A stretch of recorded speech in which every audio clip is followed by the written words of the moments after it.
Assalamualaikum warahmatullah.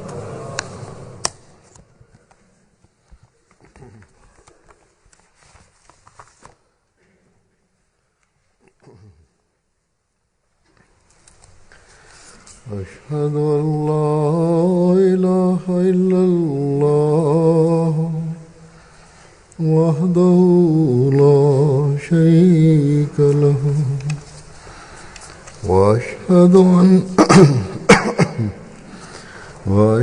أن محمدا عبده ورسوله أما بعد فأعوذ بالله من الشيطان الرجيم بسم الله الرحمن الرحيم الحمد لله رب العالمين الرحمن الرحيم مالك يوم الدين إياك نعبد وإياك نستعين اهدنا الصراط المستقيم صراط الذين أنعمت عليهم غير المغضوب عليهم ولا الضالين.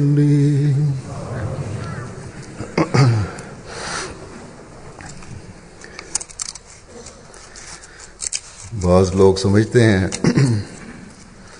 कि दीन और मज़हब उनकी आज़ादी को सल्ब करता है और उन पर पाबंदियां लगाता है, लेकिन अल्लाह ताला कुरान करीम में फरमाता है कि वमा जअला अलैकुम फिद्दीन मिन हरज।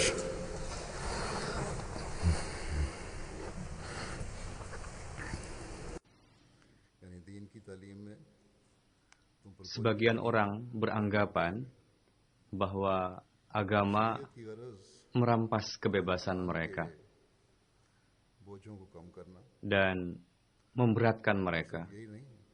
Namun Allah Ta'ala berfirman di dalam Al-Quran Karim, وَمَا جَعَلَ عَلَيْكُمْ فِي الدِّينِ مِنْ حَرَجٍ.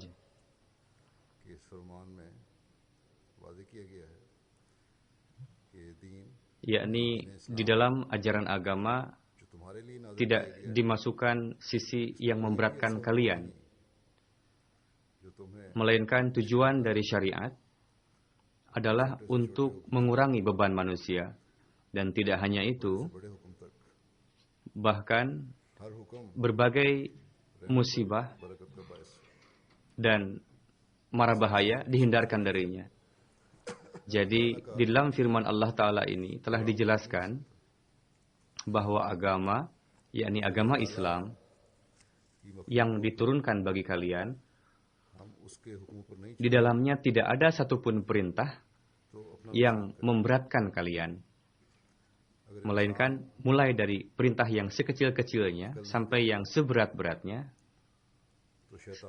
Setiap perintah, setiap hukum itu memberikan rahmat dan keberkatan.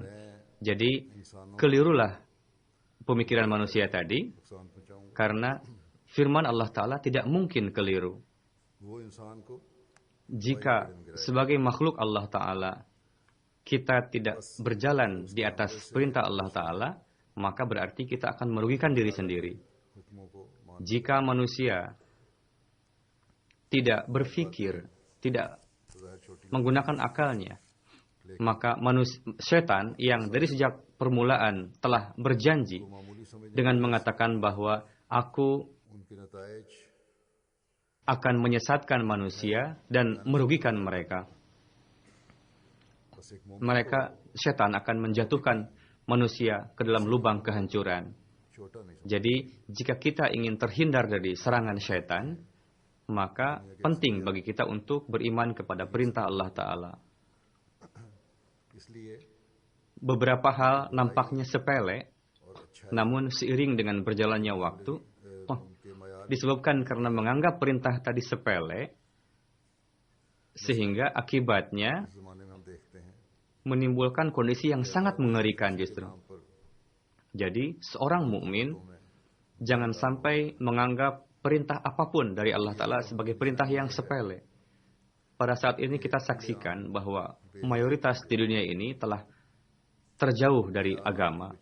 Untuk itu, keburukan mereka dan kebaikan mereka, हमारे बच्चों और बच्चियों पर भी standarnya telah berubah. जो यहाँ रहते हैं इनके साथ और कुछ हद तक Misalnya di zaman ini kita lihat bahwa atas nama kebebasan dan fashion, gaya hidup, di antara laki-laki dan perempuan ada ketelanjangan. Tanda dari पर्दा suatu negeri yang maju adalah melakukan perbuatan yang tidak punya malu di depan umum. Tidak tersisa lagi rasa malu di dalam diri mereka. घर से Jelaslah coat के bahwa itu berdampak kepada putra-putri kita क्यों हम yang tinggal di sini tentunya, bergaul dengan mereka, dan sampai batas tertentu telah terdampak. पहली बात तो हमें Beberapa anak-anak perempuan yang mulai beranjak dewasa, mereka menulis surat kepada saya bahwa di dalam Islam, बात पर अमल kenapa pardah begitu dipentingkan? अगर हम Kenapa ये ऐलान kita tidak bisa memakai jeans yang ketat, tidak bisa memakai blouse, पाबंदी भी जरूरी है kita tidak boleh keluar rumah tanpa mengenakan burkah atau coat? और उसके रसूलों की उसके रसूल की सल्लल्लाहु अलैहि वसल्लम Kenapa kita tidak bisa memakai pakaian seperti halnya yang dipakai oleh para wanita barat, non-muslim di sini? Pertama-tama kita hendaknya ingat bahwa jika kita ingin teguh di dalam agama, मान का हिस्सा maka kita harus mengamalkan ajaran agama. दार लिबास Jika kita ingin mengklaim bahwa kita adalah muslim dan teguh di dalam agama, maka perlu kita untuk disiplin di dalamnya, mengamalkannya. आज़ादी और तरक्की के नाम पर Mengamalkan अपनी हयात segala perintah Allah Ta'ala dan Rasulnya, तो इसकी itu adalah penting. कि ये दीन से भी Hazrat Rasulullah SAW bersabda, rasa malu adalah sebagian dari iman. वाले इस्लाम को माना है Jadi, उसने ये हद किया है pakaian yang mencerminkan rasa malu dan pardah adalah penting untuk menyelamatkan keimanan kita. जिसने हज़रत मसीह अलैहिस्सलाम को माना है एक अहमदी शख्स ने Jika negara maju atas nama kebebasan, दीन mereka memusnahkan rasa malu mereka, penyebabnya adalah मुकदम रखना karena mereka telah terjauh dari agama. जब दीन की तालीम के मुताबिक अमल करेंगे Jadi seorang anak Ahmadi ये भी हमारी खुशकिस्मती है yang telah beriman kepada Hadrat Masih Maud alaihissalam, dia telah menyampaikan janji bahwa aku akan mendahulukan agama di atas dunia. चुनांचे Seorang बेपर्दगी anak Ahmadi yang telah beriman kepada Hadrat Masih Maud alaihissalam, baik itu laki-laki perempuan, का बयान करते हुए फरमाते हैं dia telah berjanji untuk mendahulukan agama di atas dunia. भी लोग जोर दे रहे हैं Dan लेकिन ये हर mendahulukan agama ini akan terpenuhi ketika kita mengamalkan sesuatu sesuai dengan ajaran agama. Ini pun merupakan keberuntungan kita रवा रखा है karena Hazrat Masih Maud alaihissalam telah menjelaskan kepada kita berbagai hal dengan sangat gamblang. Sebagaimana berkenaan dengan ketidakadapardahan dan ketidak ada rasa और पाक दाम malu, beliau alaihissalam bersabda मान लेंगे bahwa कि हम गलती पर हैं seperti halnya लेकिन ये Eropa, बहुत ही साफ orang-orang menekankan untuk tidak berpardah. Ini sama sekali tidak sesuai. Kebebasan wanita seperti ini merupakan akar dari dosa-dosa. इस कदर खतर Di negeri-negeri yang mengizinkan ketidakpunyamaluan itu, coba perhatikan bagaimana akhlak mereka. अक्सर मगलूब हो जाना इंसान Jika kebebasan tadi dan ketidakpardahan tadi के पर्दे में बेतजा malah membuat kesucian mereka meningkat, maka kita terpaksa akan mengakui bahwa kita keliru. में क्या कुछ ना होगा Tapi jelaslah bahwa ketika laki-laki dan perempuan beranjak dewasa, हम घोड़े की तरह हो गए हैं lalu hidup tanpa ada pardah, bebas, bagaimana pergaulan mereka sedemikian rupa berbahaya, अपना मबूद बना रखा है memandang pandangan buruk, dan इस आजाद mengumbar hawa nafsu merupakan kekhasan dari anak manusia. Jadi अगर ये kondisi yang tidak ada keseimbangan di dalam itu, lalu terjerumus di dalam dosa-dosa, apa yang tidak dilakukan di dalam kebebasan tadi? Coba lihat kondisi kaum pria, bagaimana mereka tanpa ada legam, mereka bebas liar, dia tidak takut dengan Allah Ta'ala, tidak yakin dengan akhirat. Bagaimana mereka menjadikan kelezatan duniawi sebagai sembahan mereka. Jadi yang terpenting adalah sebelum kebebasan itu, perbaikilah akhlak para kaum pria. Jika itu sudah benar, sekurang-kurangnya dalam diri laki-laki itu ada potensi, ada kekuatan untuk tidak terjerumus dalam hawa nafsu birahi tadi. Silahkan bahas, silahkan dialogkan. Apakah penting pardah itu atau tidak? Jika tidak, dalam kondisi seperti ini, dengan hanya menekankan bahwa jangan ada pardah, bebaslah, seolah-olah seperti menyimpan kambing di depan singa. Apa yang telah terjadi kepada mereka? Apakah mereka tidak merenungkan? Sekurang-kurangnya mereka menggunakan akalnya. Apakah kondisi pria mereka sudah mendapatkan islah? Sehingga jika diletakkan wanita yang tidak berparah di hadapan mereka, itu akan selamat saja. Coba lihat kondisi masyarakat saat ini. Keburukan yang nampak kepada kita pada saat ini justru menggenapi setiap kata yang diungkapkan oleh Hadrat Masih Maud alaihi salam barusan. Jadi setiap wanita Ahmadi, laki-laki Ahmadi, mereka harus meninggikan standar rasa malu mereka dan berupayalah untuk terhindar dari keburukan, kekotoran masyarakat sosial. Jangan sampai hal ini menjadi kurang pede. Kenapa perlunya pardah? Kenapa pardah perlu? Kenapa kita tidak bisa memakai jeans yang ketat, blouse? Para orang tua, khususnya tugas para ibu untuk menekankan, mendidik anak-anaknya dari sejak kecil sesuai dengan ajaran Islam, menjelaskan berkenaan dengan pentingnya untuk terhindar dari keburukan masyarakat. Baru anak keturunan kita akan bisa teguh di dalam agama dan akan terhindar dari racun yang merajalela di dalam lingkungan masyarakat. Dengan tinggal di negeri-negeri yang seperti ini, yang maju, menjalinkan anak-anak dengan agama, sangatlah perlu sekali jihad yang besar untuk menjaga anak-anak dari keburukan tadi. Untuk itu, perlu bagi kita untuk memperlihatkan suri tauladan kepada anak-anak kita.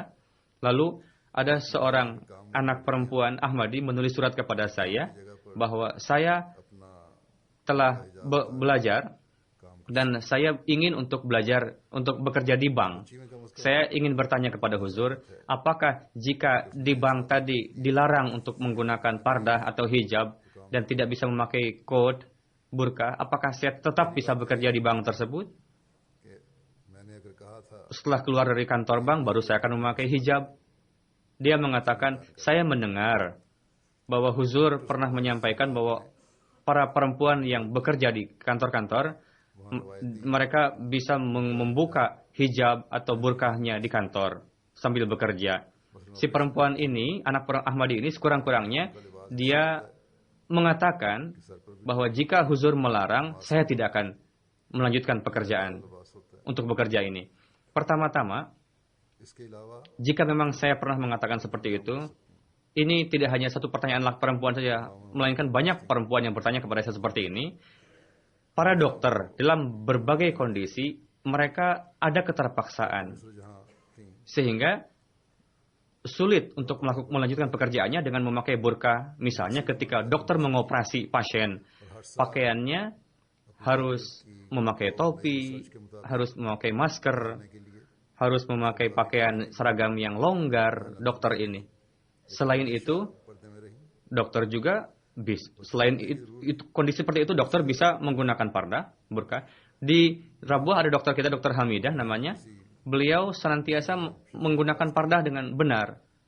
Dokter Nusrat Jahan juga, beliau biasa memakai pardah dengan baik.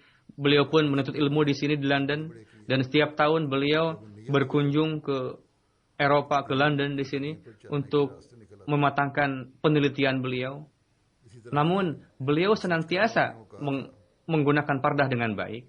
Bahkan beliau menggunakan pardah lebih dari yang seharusnya. और लेबोरेटरी में वहाँ Sebagai akibatnya, tidak ada satu orang pun yang melontarkan keberatan kepada beliau, tidak juga pekerjaan beliau, tidak juga itu berdampak kepada keahlian beliau di dalam bidang kedokteran. भी उन्होंने टोपी Ketika beliau pun sering melakukan operasi, वो पर्दा jika memang ada niat di dalam hati, हमने हुक्म दिया maka akan ada saja jalan keluar untuk tetap teguh di dalam ajaran agama. Begitu juga saya pernah mengatakan kepada para wanita yang melakukan penelitian, jika memang ada anak yang sangat cerdas, dia tengah melakukan penelitian, sehingga dia bekerja di laboratorium dan wajib untuk menggunakan pakaian yang khusus, bisa memakai pakaian tersebut.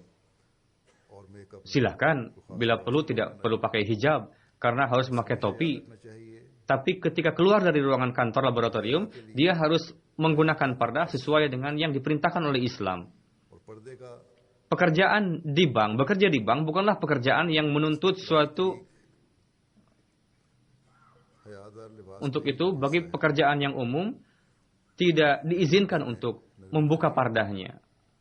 तो फिर अपने हयादार लिबास में भी कई Karena pekerjaan yang seperti itu bukanlah pekerjaan memerlukan seragam yang khusus dalam pekerjaan yang seperti itu.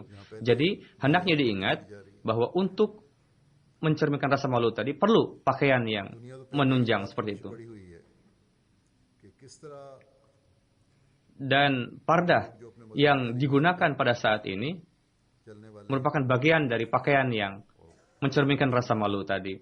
Jika memang kita ada kelonggaran di dalam kepardah, maka Switzerland akan एक लड़की melontarkan banyak alasan, lalu merubah-rubah standar pardah tadi. Lalu kita akan terwarnai oleh lingkungan masyarakat. Di sini sudah करता है school betul-betul menyebar ketidakpunyamaluan.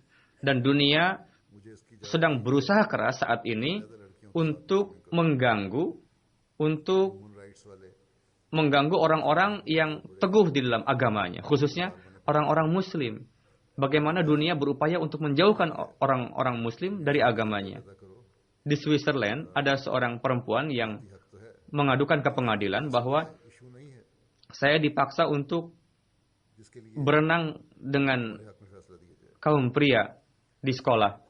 जहां इस्लाम की तालीम और औरत की हया का मामला आया Tolong izinkan saya supaya saya hanya berenang dengan perempuan saja. आने लग जाती है Dalam hal ini pihak hak asasi हालात में manusia yang mereka mengklaim membela hak asasi, mereka mengatakan, oke, kamu ingin supaya kamu dipisahkan dari kaum pria ketika berenang, memang itu hak kamu, tapi ini kan bukan permasalahan yang besar, kata mereka.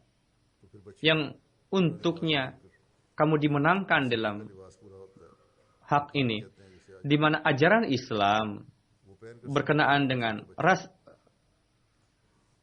maka di sana pun mereka melontarkan alasan-alasan untuk membela hak asasi manusia berkenaan dengan hal tersebut. Jadi dalam kondisi seperti itu, setiap Ahmadi harus lebih dari sebelumnya, lebih berhati-hati lagi. और लड़कियों की Jika di sekolah-sekolah anak-anak kecil diwajibkan untuk berenang di beberapa negeri, कोशिश भी करनी maka anak-anak perempuan kecil-kecil Ahmadi mereka harus memakai pakaian yang tertutup, disebut burkini pada masa kini. मात और रवायात को Silakan berenang dengan memakai pakaian yang tertutup ये लोग supaya dia sadar bahwa kita ingin memakaikan kepada mereka pakaian yang mencerminkan rasa malu. के नाम Orang tua nasihati anak-anaknya कैसे खत्म किया जाए bahwa उन पर कोई इल्जाम ना आए harus देखो हम जबरदस्ती मजहब को खत्म कर रहे berenang terpisah antara laki-laki dan perempuan, हैं और ये dan untuk itu harus diupayakan juga bagaimana kekuatan para penentang Islam, mereka setelah berupaya keras तरह untuk मीठे अंदर menghilangkan hukum-hukum Islam dari dada umat muslim. Mereka berupaya keras untuk कि इस जमाने में इस्लाम kebebasan berpendapat, kebebasan berpikir hendaknya diselusupkan ke dalam agama, sehingga untuk memusnahkan agama tadi seolah-olah mereka tidak terkesan memaksakan kehendak dan dianggap sebagai orang yang bersimpatik, katanya. इसके लिए हमें भरपूर कोशिश करनी पड़ेगी Seperti halnya setan, mereka berupaya dengan cara-cara yang lembut untuk menyerang agama. Tapi kita hendaknya ingat लड़ाई नहीं करनी लेकिन bahwa di zaman ini हिम्मत से इन लोगों से मामला भी करना है। kebangkitan Islam yang kedua kali, अगर हम इनकी एक बात आज माने tugas tersebut diserahkan kepada jemaat Hadrat Masih Maud alaihissalam. तो फिर आहिस्ता आहिस्ता हमारी बहुत सी बातों पर बहुत सारी तालीमात Dan untuk itu की चली जाएंगी। kita harus berupaya keras हमें दुआओं पर भी जोर देना चाहिए कि अल्लाह ताला dan terpaksa kita menanggung derita dalam hal ini, kesulitan. भी दे। Kita bukan berkelahi, melainkan अगर हम tempuhlah cara-cara tersebut dengan penuh hikmah kepada mereka. Jika kita mengikuti keinginan mereka yang berkaitan dengan ajaran agama, maka perlahan-lahan इस्लाम की तालीमात नहीं banyak sekali hal-hal ajaran Islam akan terus dilarang इस्लाम oleh mereka. फरमाते हैं Kita harus berdoa dengan keras supaya Allah Ta'ala memberikan taufik kepada kita untuk bisa melawan बुज़दिल होता है jeratan setan ini. Dan supaya Allah Ta'ala menolong kita गुनाहों से मतलब jika kita teguh di dalam kebenaran. खौफज़दा रहता है। Dan memang seperti itu, maka Sadiq इंसान की तरह दिल suatu ketika akan pasti kita akan mendapatkan kesuksesan. Ajaran Islam akan unggul di dunia ini. नहीं दे सकता। Insya Allah. Hadrat Masih Maud alaihissalam bersabda dalam satu kesempatan, di dalam kebenaran ada keberanian. खुशी खुश Orang yang berdusta, pengecut. और उसके हासिल न हो। हर खुश Dia yang kehidupannya kotor dan terjerumus dalam kekotoran, साथ ही लगे रहते dia senantiasa takut. यही हाल Dia tidak bisa bertarung, bertanding. Dia tidak bisa memperlihatkan kejujuran seperti hanya orang yang jujur, tidak bisa menzahirkan kebenaran. कि अपना हिसाब साफ Dan dia tidak bisa memberikan bukti kesuciannya. Coba silakan perhatikan permasalahan duniawi. करे Siapa फिर किसी से खौफ न खाए yang sedikit saja Allah Ta'ala memberikan kapasitas, से परहेज lalu dia tidak ada orang yang dengki kepadanya. हो जावे Setiap kapasitas seperti itu pasti ada orang yang dengki. Dan itu selalu menempel. Inilah perkara duniawi. सिर्फ इंसानी कोशिश कुछ बना नहीं सकती। Syaitan pun merupakan musuh dari islah.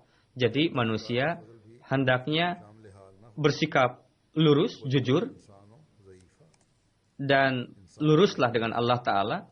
से पुर है Carilah keridhaan Allah Ta'ala. Janganlah takut kepada siapapun.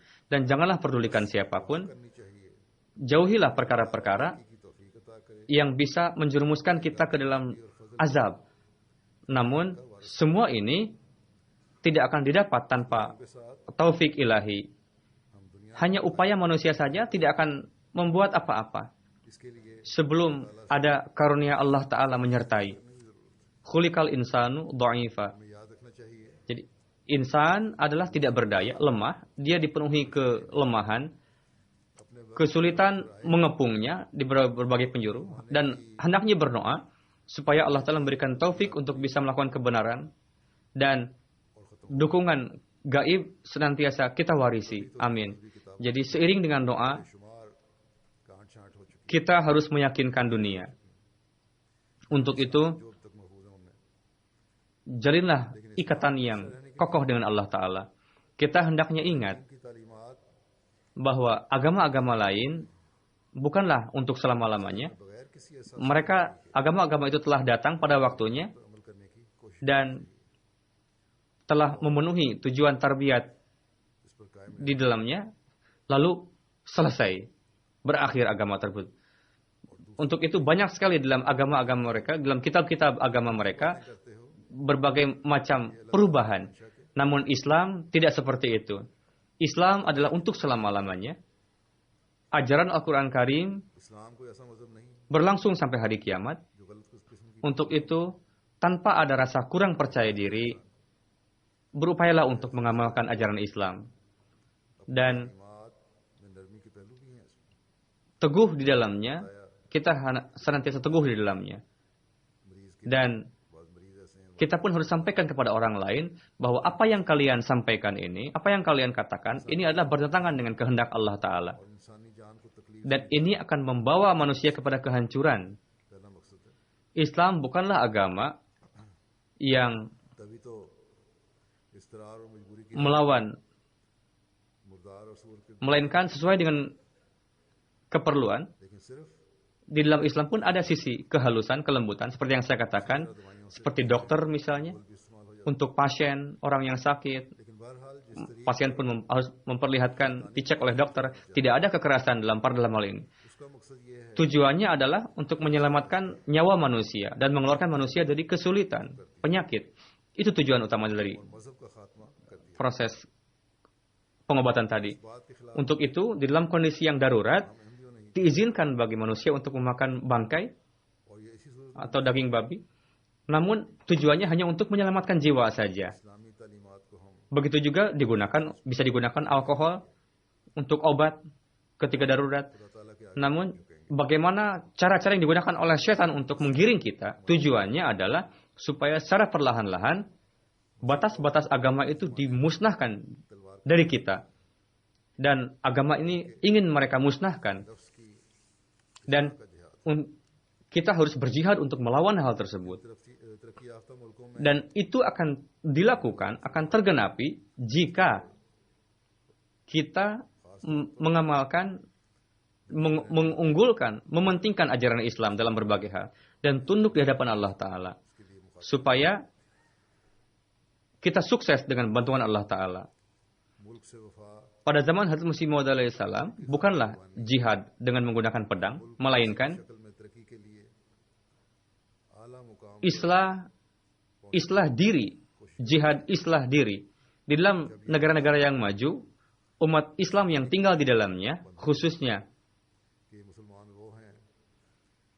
dan umat Muslim yang tinggal di dunia, di negeri-negeri lain, khususnya Ahmadi, saya katakan kepada mereka, supaya kesetiaan kepada negeri dan berkorban demi negeri dan untuk kemajuan negeri dalam corak apapun, kita harus berupaya untuk sampai pada martabat yang tinggi. Ketika ini terjadi, maka kekuatan syatani pun akan hilang. Umat Muslim adalah orang yang membawa kepada kemajuan negara, bukanlah orang yang menentang negara, orang bertabrakan dengan negara, bukan. Kita harus meyakinkan pemerintah negeri bahwa jika kita disebabkan karena ajaran agama kita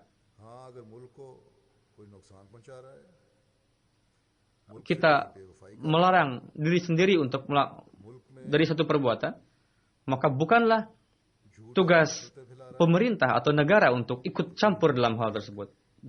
Jika ikut campur pemerintah, maka akan timbul kekisruhan. Orang tempatan, baik orang yang hijrah ke negeri tersebut, akan timbul kejauhan. Karena memang jika ada orang yang ingin merugikan suatu negara, ada yang membangkang, memberontak, ada yang menyebarkan kedustaan di negeri, maka adalah hak pemerintah untuk menangkap orang seperti itu dan menghukumnya. Namun, pemerintah tidak punya hak untuk melarang seseorang untuk melakukan ajaran agamanya. Jika kalian melakukan seperti ini, maka akan terjadi kekisruhan. Kita, para Ahmadi, hendaknya ingat bahwa zaman ini adalah zaman yang sangat berbahaya. Syaitan menyerang kita dari berbagai sisi dengan dahsyatnya. Jika umat Muslim, khususnya para Ahmadi, baik laki-laki maupun perempuan, jika kesemuanya tidak berupaya untuk menegakkan kehormatan agama ini, maka tidak ada jaminan bagi kita untuk terselamat. Kita akan dicengkram oleh Allah Ta'ala lebih parah lagi dari yang lainnya. Karena kita telah memahami kebenaran, dan Masih Maud Islam telah menasihati kita. Namun begitu, meskipun demikian, kita tidak mengamalkannya. Jadi, jika kita ingin menyelamatkan diri kita dari kehancuran, maka seiring dengan mengamalkan ajaran Islam, kita perlu untuk hidup di dunia ini dengan penuh percaya diri Jangan kalian beranggapan bahwa negeri yang maju ini, bahwa kemajuan negeri yang maju ini betul-betul jaminan bagi kemajuan kita. Jangan, dan dengan berjalan dengan negeri ini kita akan langgeng katanya. Kemajuan negeri-negeri yang maju ini telah sampai kepada kehebatannya. Kondisi akhlak mereka, perbuatan mereka membawa mereka kepada kehancuran justru. Dan tanda-tanda itu telah nampak jelas. Bagaimana mereka justru memanggil, menyeru kemarahan Allah Ta'ala dan menyeru kepada kehancuran mereka sendiri. Jadi dalam kondisi seperti ini, berdasarkan kasih sayang kepada umat manusia, kita harus perlihatkan mereka kepada jalan yang lurus dan berupaya untuk menyelamatkan mereka. Alih-alih kita malah terwarnai oleh mereka. Jika tidak, mereka tidak terislah, jika tidak mendapatkan islah, karena ketakaburan tadi, nampaknya memang sulit, maka kemajuan dunia di masa yang akan datang,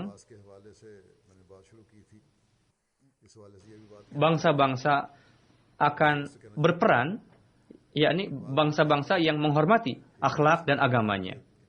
Jadi, seperti yang saya katakan tadi, khususnya para pemuda, perlu bagi mereka untuk merenungkan ajaran agama.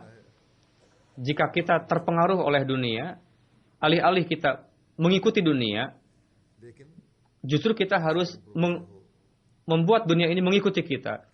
Seperti yang saya katakan tadi berkenaan dengan pardah. Karena itu saya ingin katakan di sini, dan saya sangat sesalkan dalam hal ini, ada beberapa orang yang mengatakan bahwa apakah untuk kemajuan Islam dan Ahmadiyah hanya pardah saja yang diurus-urus? Ajaran ini sudah basi, katanya. Jika kita ingin melawan dunia, maka kita harus meninggalkan hal-hal seperti ini, yakni pardah dan sebagainya. Nauzubillah. Namun, harus jelas bagi orang-orang seperti ini, bahwa jika kalian terus melangkah, mengikuti orang-orang duniawi, dan kalian hidup seperti gaya mereka, maka alih-alih kalian menguasai dunia, justru kalian akan terjerumus di dunia ini. Salat-salat kalian pun akan hanya tinggal tradisi saja. Jika kalian ada kebaikan atau ibadah, kebaikan, maka itu hanya tradisi saja nanti sisanya. Jadi, perintah Allah Ta'ala manapun, jangan dianggap sepele. Ini sangat mengerikan. Untuk kemajuan Islam, adalah penting segala sesuatu yang telah diperintahkan oleh Allah Ta'ala dan Rasul-Nya. Kekerasan dalam pardah ini bukan hanya untuk wanita saja. Larangan dalam Islam ini bukan hanya untuk wanita saja, melainkan untuk kaum pria pun dan kepada kaum wanita pun. Allah Ta'ala pertama-tama kepada kaum pria dulu menjelaskan berkenaan dengan sifat rasa malu ini. Allah Ta'ala berfirman, "Qul lil mu'minina yaghuddu min absarihim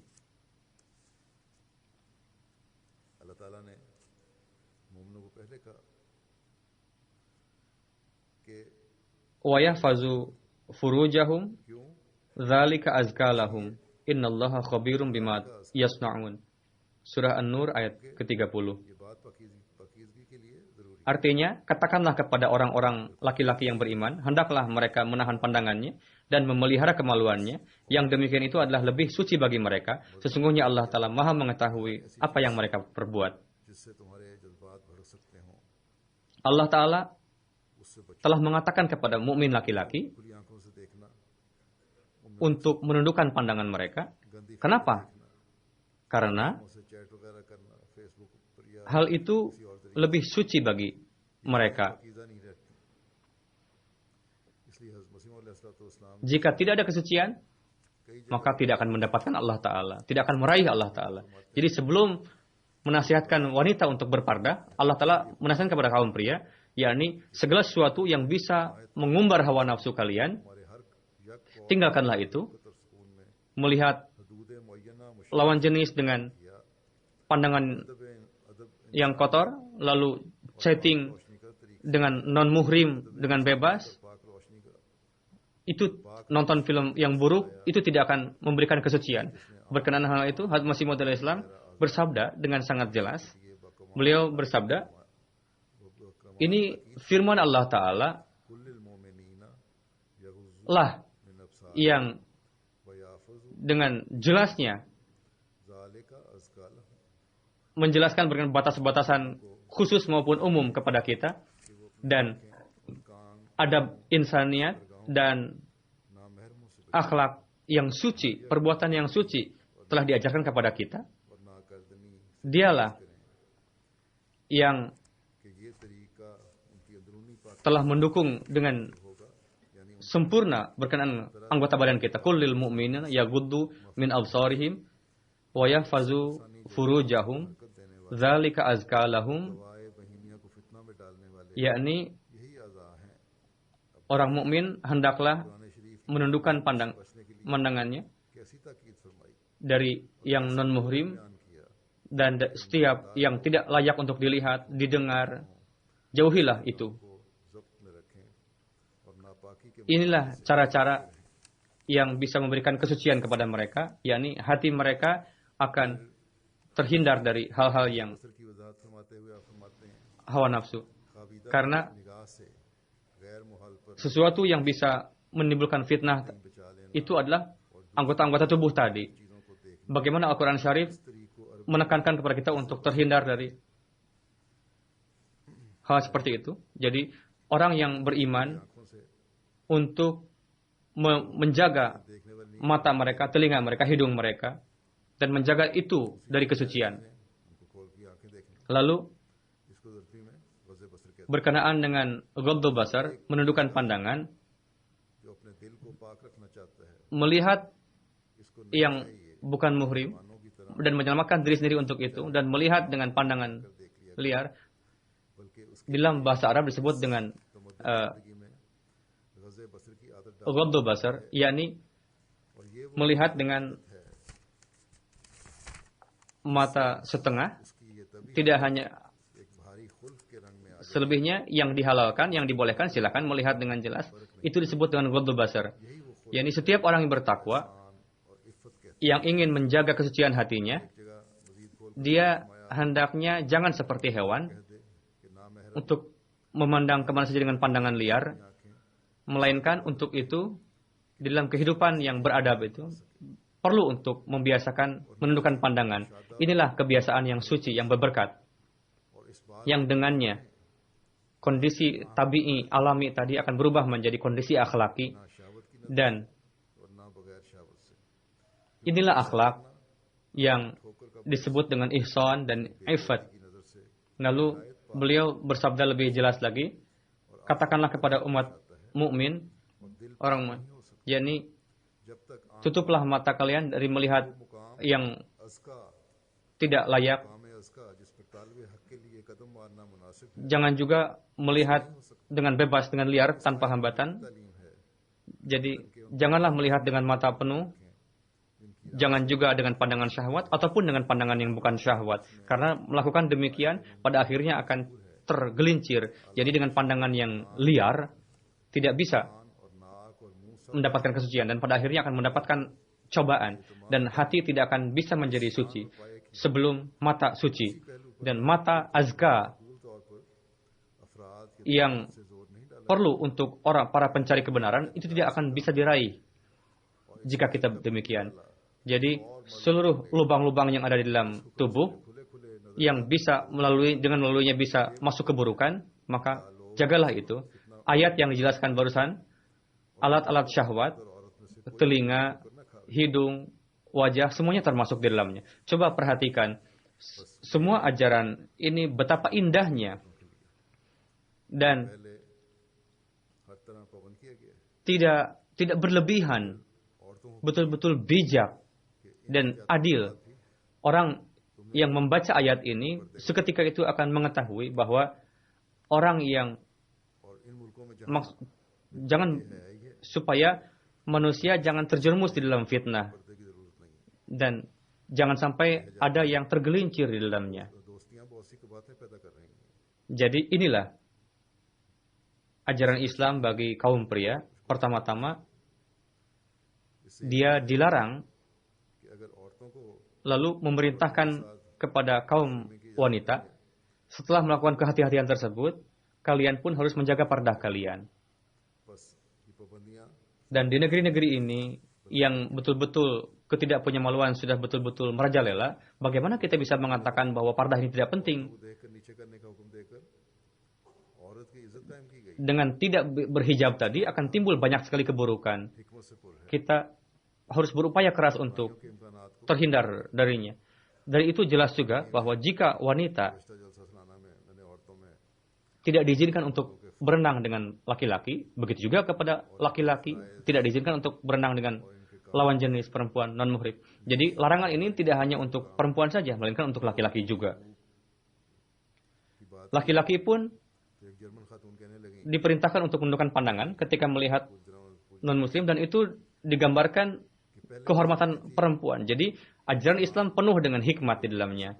Dan kemungkinan untuk terjadi keburukan itu dijauhkan oleh Islam. Di Jerman, pada jalsah yang lalu, saya menyampaikan pidato berkenaan dengan perbedaan laki-laki dan perempuan, tanggung jawab mereka, pekerjaan mereka, begitu juga hak-hak wanita. Ada seorang wanita Jerman mengatakan kepada saya bahwa saya telah mendengarkan pidato Anda sepenuhnya. Pertama-tama sebelumnya saya beranggapan bahwa Islam merampas hak wanita. Namun setelah saya mendengarkan pidato Huzur, saya baru tahu bahwa Islam kehormatan manusia, wanita dan hak-haknya, kehormatannya dijelaskan secara detail oleh Islam dan masuk sampai ke kedalaman.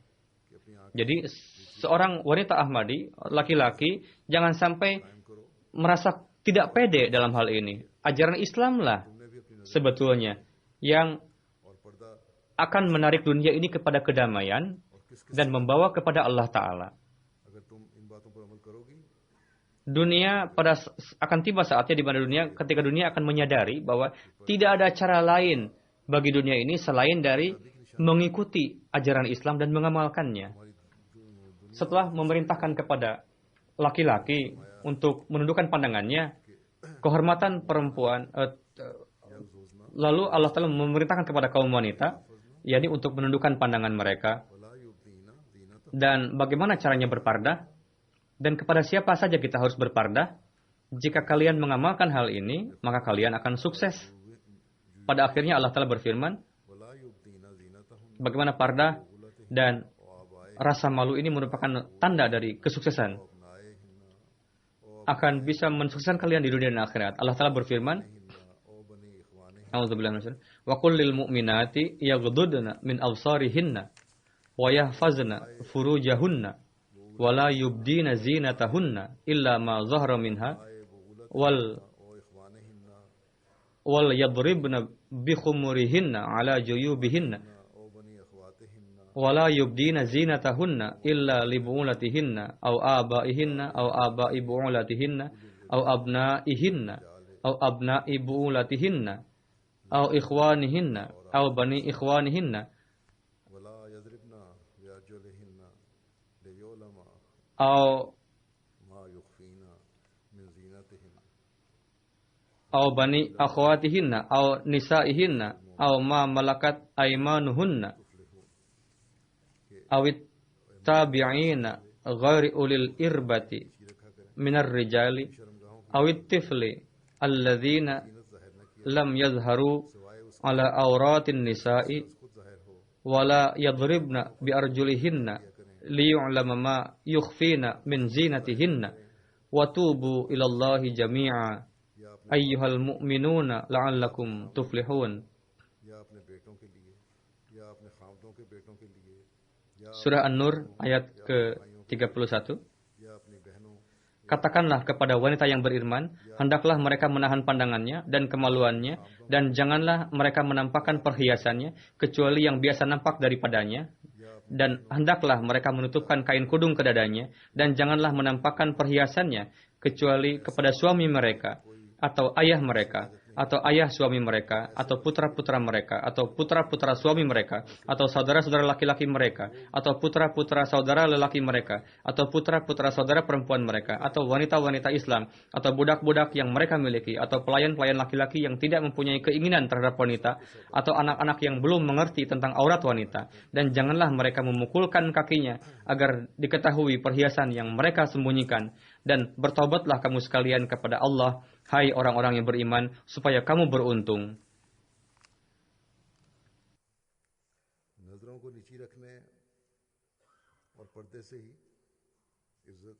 Menundukkan pandangan dan dengan pardah lah kesucian wanita akan terjaga. Pandangan laki-laki maupun perempuan. Di negeri-negeri yang maju,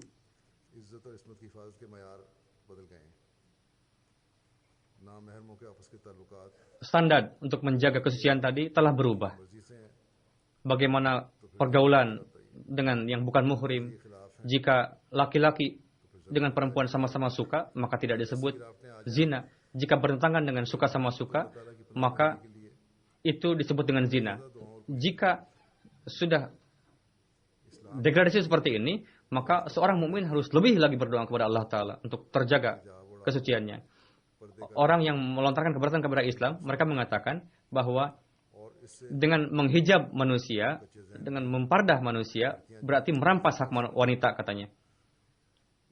Dan perempuan yang masih mentah pikirannya, mereka pun terpengaruh dari itu. Maksud dari pardah Islam bukanlah memasukkan ke dalam penjara, melainkan seperti halnya wanita dimasukkan ke dalam satu ruangan yang tertutup. Tujuan pardah adalah menjaga rasa malu tadi, kemaluan tadi. Hazrat Masih Maud alaihissalam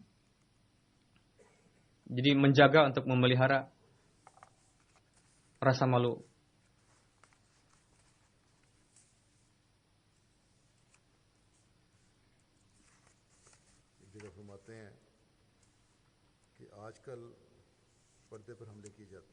Hazrat Masih Maud alaihissalam bersabda bahwa pada masa ini pardah ini diserang, namun orang-orang tidak mengetahui bahwa maksud dari pardah Islam bukanlah penjara, bukanlah sel penjara, melainkan larangan supaya laki-laki dan perempuan yang bukan muhrim jangan melihat satu sama lain. Jika ini dilanggar, maka akan tergelincir. Di mana wanita yang bukan muhrim, jika bergaul bersama-sama, lalu berjalan bersama-sama, bagaimana mungkin hawa nafsunya tidak akan terumbar? Dan bagaimana mungkin tidak akan tergelincir jika dilakukan seperti itu? Terkadang kita mendengar dan melihat bahwa bangsa-bangsa yang mengizinkan orang laki-laki dan perempuan tinggal di dalam satu ruangan dan pintu tertutup, dan itu tidak dianggap sebagai suatu aib. Untuk menghentikan hal seperti itu, Islam mengatakan seperti itu, yang bisa menggelincirkan manusia. Jika dikatakan seperti itu, di mana laki-laki perempuan yang bukan muhrim, jika berkumpul, maka yang ketiga adalah syaitan. Coba lihat dampak yang kotor, bagaimana Eropa yang terjerumus di dalam seperti itu. Di berbagai tempat mereka mengarungi kehidupan dengan tidak punya rasa malu. Ini merupakan dampak dari ajaran yang seperti itu. Jadi jika kalian ingin menyelamatkan sesuatu dari kekhianatan, maka jagalah itu.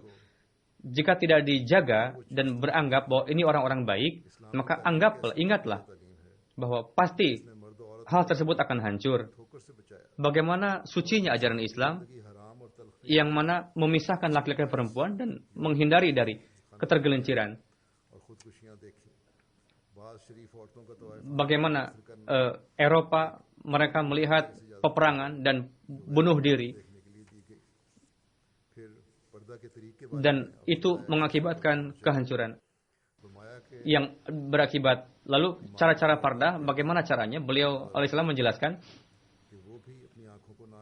katakanlah kepada perempuan yang beriman untuk hindarilah untuk melihat yang bukan muhrim, dan begitu juga telinga mereka, janganlah mendengar suara-suara yang bukan muhrim. Lalu jagalah pardahnya.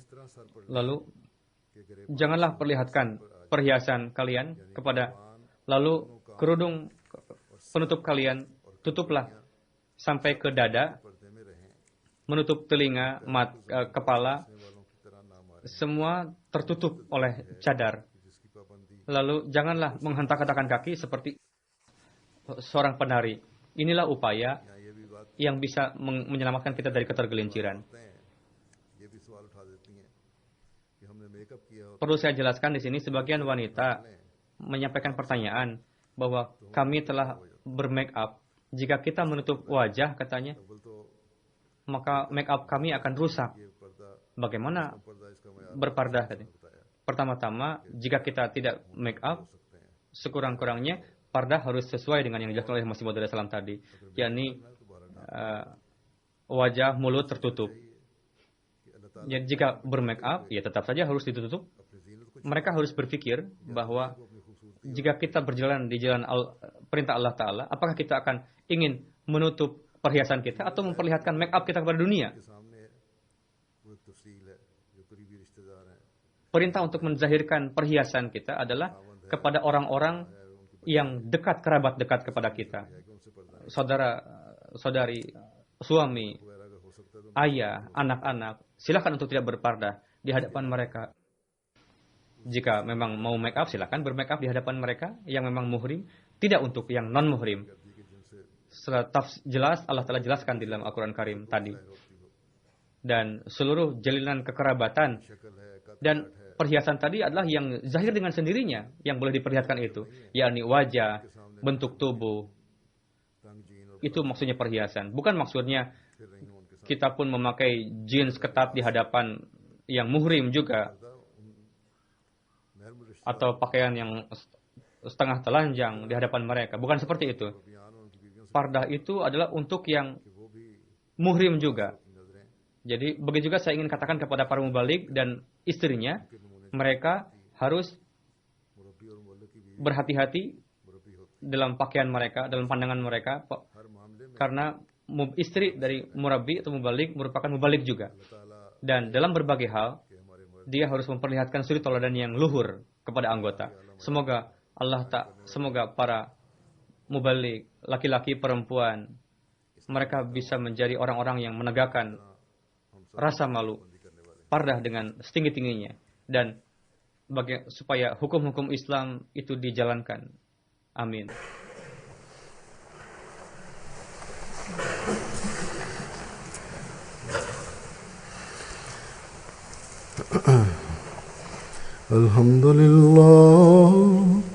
Alhamdulillah nahmaduhu wa nasta'inuhu wa nastaghfiruh wa nu'minu bihi wa natawakkalu alayhi wa na'udzu billahi min shururi anfusina wa min sayyiati a'malina. من يهده الله فلا مضل له ومن يضلل فلا هادي له ونشهد أن لا إله إلا الله ونشهد أن محمدا عبده ورسوله. عباد الله رحمكم الله إن الله يأمر بالعدل والإحسان وإيتاء ذي القربى وينهى عن الفحشاء والمنكر والبغي يعظكم لعلكم تذكرون. اذكروا الله يذكركم وادعوه يستجب لكم ولذكر الله أكبر.